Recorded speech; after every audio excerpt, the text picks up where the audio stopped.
1. Turn on Software Easy CAD 2. 2. Write the content.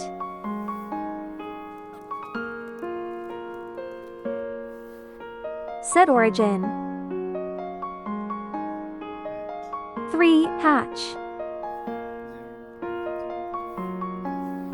Hatch distance set 0.001 mm. Not choose default. 4. Change speed. Change power. Change frequency. Change pulse width.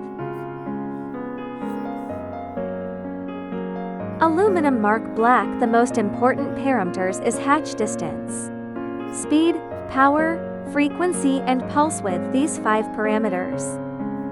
Select content. Red.